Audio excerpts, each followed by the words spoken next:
You ever get fined for breaking rules on land you don't even own? I mean, really fined, like official-looking paper, a stamp, a polite little threat, and the person doing the fining has the kind of smile that says, they already won. That's how my whole stupid suburban soap opera started, and if you like biting small-town power plays, stick with me for a minute. My wife Lauren and I bought 5 acres about 9 years ago out where the map starts to thin and the streetlights stop caring. It used to be pasture, and at night you could hear the wind running its fingers through the tall grass. That sound alone made the move worth it. I'd spent close to 15 years in software, in glass boxes, and meetings that ate my evenings, and I was tired. Not the kind of need coffee tired, the want my life back tired. Lauren designed stuff on her laptop. She can work from anywhere with decent internet. So we did something a little radical. We built our place to belong to us. Solar panels, battery storage, deep well, rainwater, hooked to irrigation, gray water for the orchard composting done by the book, permits inspection stamps on the drawings, the whole tedious adulting checklist.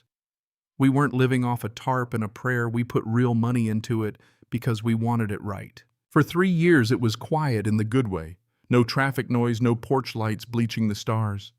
Then the land around us sold and bulldozers came like they were late for an appointment. A developer rolled in rows of beige houses and a clubhouse with those fake stone columns that say, "We tried." They called it Silver Ridge Commons, which I always thought was funny because there's no ridge and nothing silver about it, and they didn't waste time forming an HOA.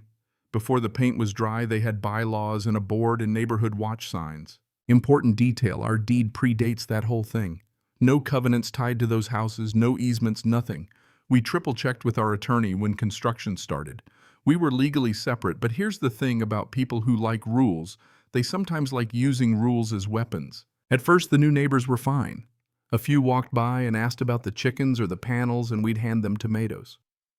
Then came the board elections, and in strutted Caleb Prescott.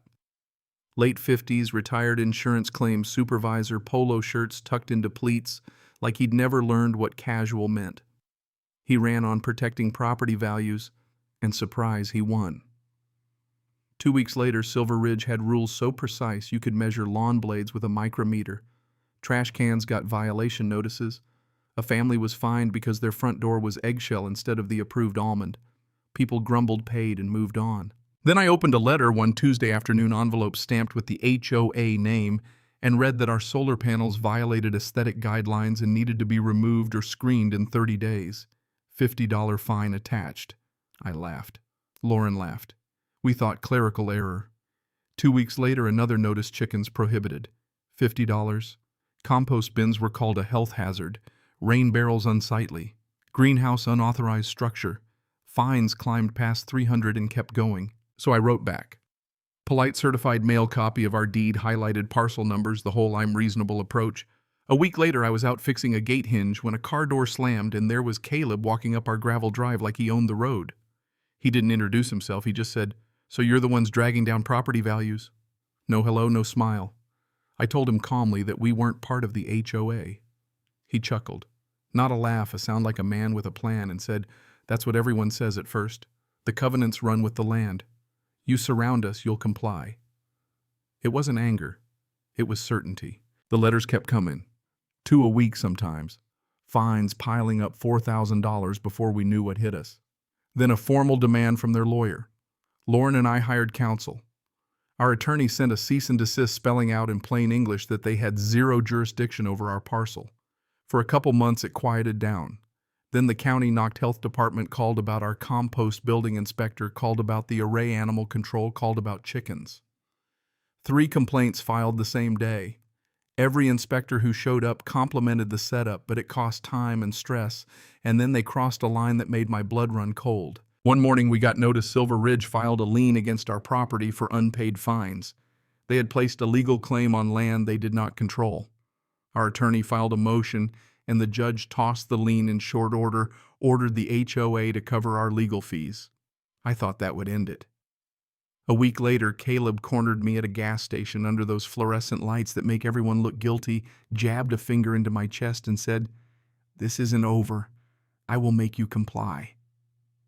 He meant it. The look in his eyes wasn't about panels or chickens.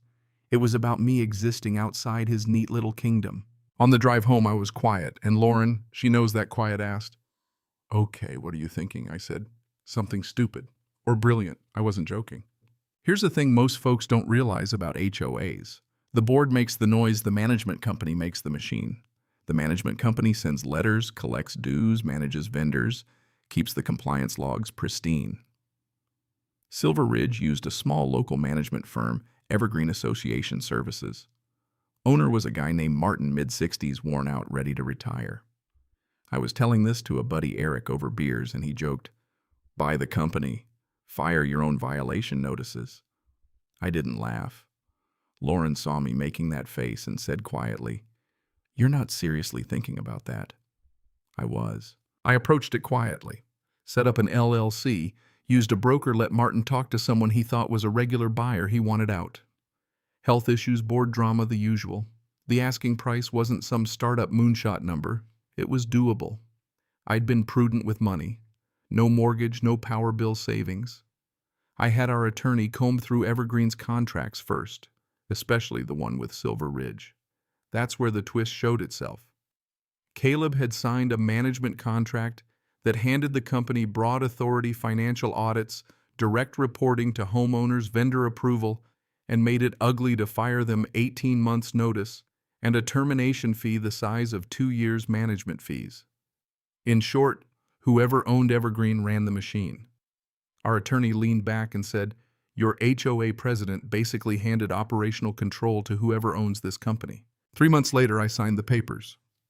Friday afternoon, small conference room. Martin shook my hand and walked toward retirement. I walked out as owner of the same company that had been sending me violation notices for 2 years. That night, Lauren poured bourbon and said, "This is either genius or lunacy." "Probably both," I said. Monday morning, I sat in Evergreen's cramped office and read everything. Financials, emails, violation logs. The picture wasn't some gangster ledger. It was petty, sloppy, and steady invoices to Prescott Outdoor Solutions for landscaping, which took 5 minutes to find out was owned by Caleb's brother-in-law. Community outreach expenses that looked suspiciously like steakhouse dinners. A clubhouse security upgrade that included a high-end projector and surround sound that nobody could ever seem to reserve because the board used it for private functions. 2 years of questionable spending came to just over $42,000. Not headline money, but enough to itch at homeowners' pockets. Then I read the compliance notes. 2 field inspectors, Tom and Louise, had flagged our parcel as outside jurisdiction multiple times. Their notes recommended no action. Each time, those notes were overridden by directives from the board president. I called Tom and Louise into my office and said, "No more enforcement on that 5-acre parcel." Immediately, Tom exhaled like the weight had been lifted. "Thank God," he said. "We knew that wasn't right." Silver Ridge had its quarterly meeting the next Thursday. As owner of the management company, I had to be there to present. Normally, Martin would have gone. I put on a blazer, left the flannel in the closet, and walked into that faux stone clubhouse like I'd always belonged. 40 homeowners in folding chairs. Caleb in his tucked-in polo shuffling papers. He started talking about escalating enforcement on adjacent non-compliant properties. A woman raised her hand and asked how much they'd spent on legal action against properties that aren't even in the HOA. Caleb stiffened. That was my cue. "I'm Daniel Harper," I said. "I'm the new owner of Evergreen Association Services." Air changed. Caleb recognized me, went pale. I pulled out a bound packet and began walking them through the audit, landscaping fees, steakhouse charges, projector invoices, compliance overrides.